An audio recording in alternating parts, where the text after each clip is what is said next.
Hello and welcome to this eye-opening episode on human rights violations in China and India. Two of the world's largest and fastest-growing economies, but also two nations grappling with serious human rights issues. From suppression of freedom of speech to religious persecution, it's time to shed light on the truth. So sit back, grab some popcorn, and join us as we delve into this crucial topic. Let's get started. For the first one, is the repression of ethnic and religious minorities. In recent years, there has been a lot of concern about how the Chinese government treats ethnic and religious minorities.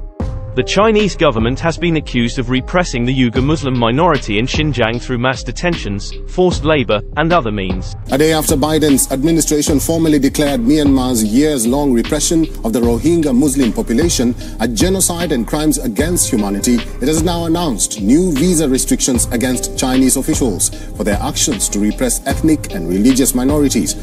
There have been many reports of violations of human rights, such as the use of re-education camps and efforts to make people fit in. Another thing is the Tibetans. The way the Chinese government treats Tibetans, especially how it limits religious freedom and cultural expression, has been criticized. In December 2021, China destroyed a 99-foot-tall statue of Buddha. China removed its prayer wheels, burnt down the flags, and forced the Tibetans to watch all of this. There have been reports of human rights violations, such as torture and being held without reason. Other minorities, like the Kazakhs and Mongolians, have also been treated badly in China. Human rights abuses and limits on religious and cultural expression have been talked about. The Chinese government has denied these claims of human rights abuses and said that its actions in Xinjiang and Tibet are necessary for the safety and stability of the country. But international human rights groups and advocacy groups are still worried about how ethnic and religious minorities in China are treated. On the other hand, India is also known for violations through attacks on religious minorities. Attacks on Muslims, Christians, and Dalits, as well as other religious minorities, have become a growing worry in India. There have been reports of violence and discrimination in these communities, as well as attacks on their places of worship. These things often lead to death, injury, being forced to move, and unfair treatment of these communities in areas like education, jobs, and government services. On March 15th, a high court in India's southern state of Karnataka upheld a ruling banning the hijab in schools and universities. Since the ban was first introduced, far-right mobs have reportedly been heckling young women wearing hijabs on their way to school, and now the gates to those schools and colleges have been shut to them. Human rights organizations and advocacy groups have written about these problems, and there are ongoing efforts to deal with and stop these attacks, such as promoting religious tolerance and equality and improving the justice system to make sure people are held accountable. Next on the list is China's restrictions on freedom of expression, assembly, and association. People have said that the Chinese government limits freedom of speech and censors the internet. Online platforms are closely watched, and sensitive or critical information about the government is often taken down or blocked. Limits on the press. The Chinese government has come under fire for putting limits on the press and media. When reporters and journalists try to cover controversial topics, they are often threatened, arrested, or put in jail. People have said that the Chinese government shuts down political dissent and punishes activists and people who fight for human rights. Political opposition is not allowed, and people who question the authority of the government face arrest, jail time, and other forms of repression. Restrictions on freedom of assembly and association. The Chinese government has put limits on people's freedom to gather together and join groups. When peaceful protests and demonstrations happen, the government often responds with force. The Chinese government says that these limits on freedom of speech, assembly and association are necessary for national stability and security. However, human rights organizations and advocacy groups have criticized them as going against basic human rights. The information available on the specific statistics on the restrictions on freedom of expression, assembly, and association in China is limited, and the Chinese government is known to restrict access to information and suppress reporting on sensitive topics. However, these concerns have been documented in various reports, publications, and organizations which include Amnesty International, Human Rights Watch, and the International Commission of Jurists. India also has restrictions on freedom of expression, assembly and association. The government of India has been criticized for using laws and regulations to restrict these rights, including online freedom of expression, the dispersal of peaceful protests, and limitations on the operations of civil society organizations. Twitter has also said that it's concerned about the new IT rules that the government has put into place that compel platforms such as it to hire chief compliance officers who would be criminally liable for the content on their platforms. They also asked messaging services to trace the origin of some messages in case the court or the government asks for it. These restrictions have been met with ongoing efforts to address and prevent them through legal and policy changes and campaigns promoting freedom of expression, assembly, and association. Moving on to China, we have the violation of workers' rights. China has faced criticism for its treatment of workers, particularly in the manufacturing sector. Some of these problems are forced labor and exploitation of workers. There have been reports of forced labor in different industries in China, including the production of goods for export. Workers often have to deal with long hours and stressful working conditions, and they don't have many ways to leave their jobs or get help when they've been mistreated. According to the report, workers at one of the factories live in unsanitary dorms, sharing a small single room with 8 to 10 people. Key findings reveal that factory workers put in 80 to 175 overtime hours per month. In 3 of the 4 factories, workers were made to sign blank contracts without explanation. Workers did not receive copies of their own contracts.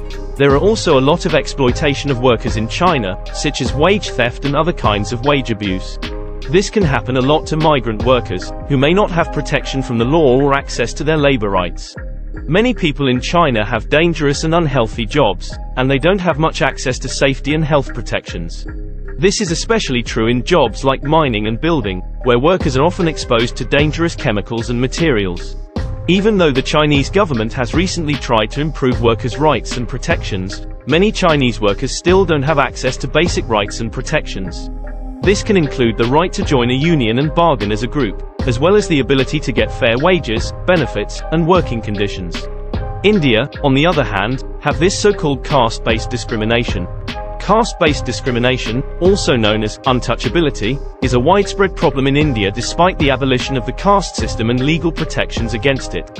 Institutions like the caste system have been outlawed, yet caste discrimination and segregation still occurs.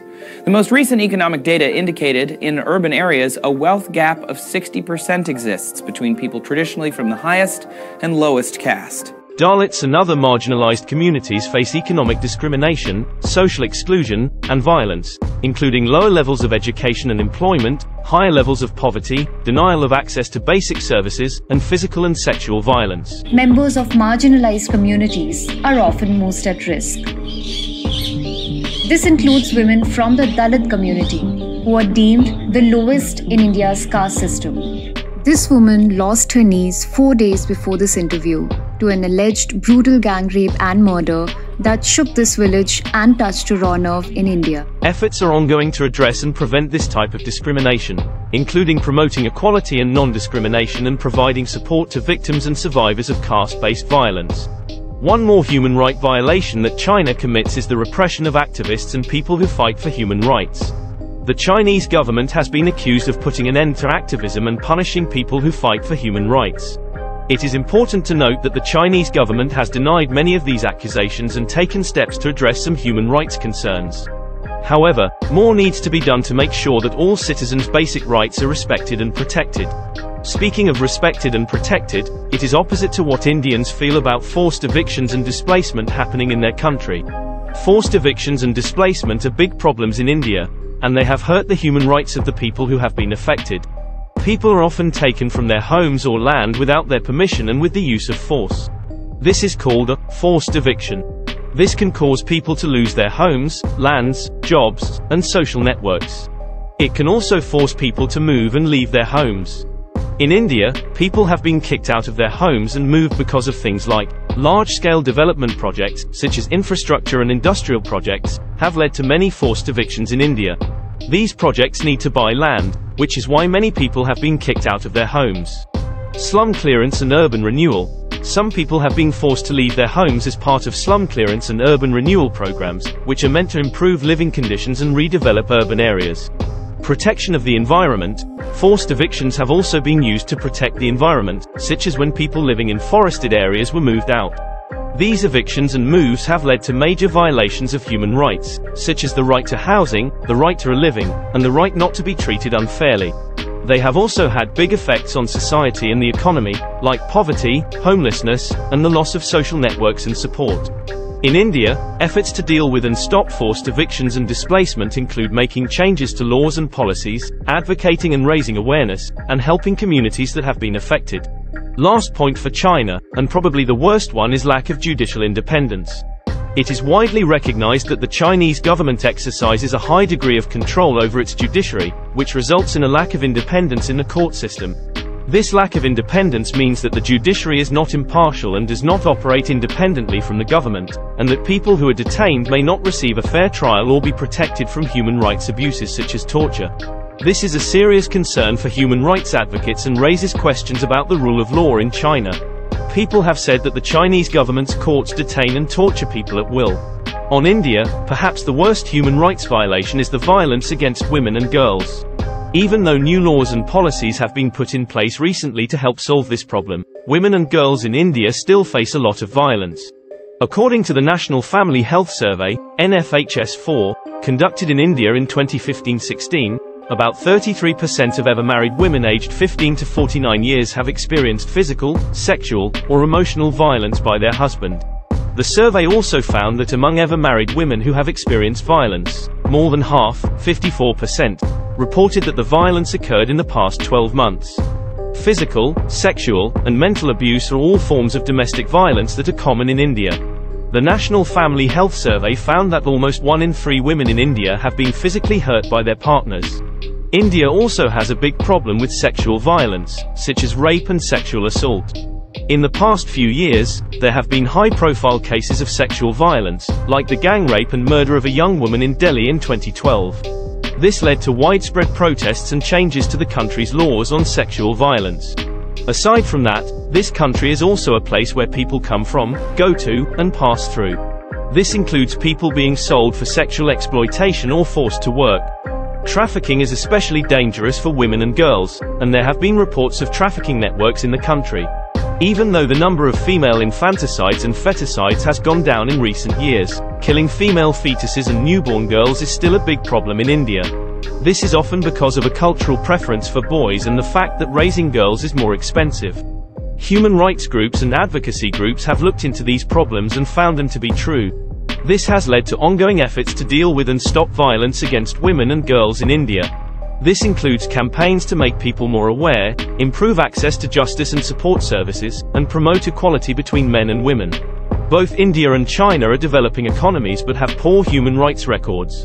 China is a communist country ruled by the Communist Party of China with no opposition, leading to dictatorship.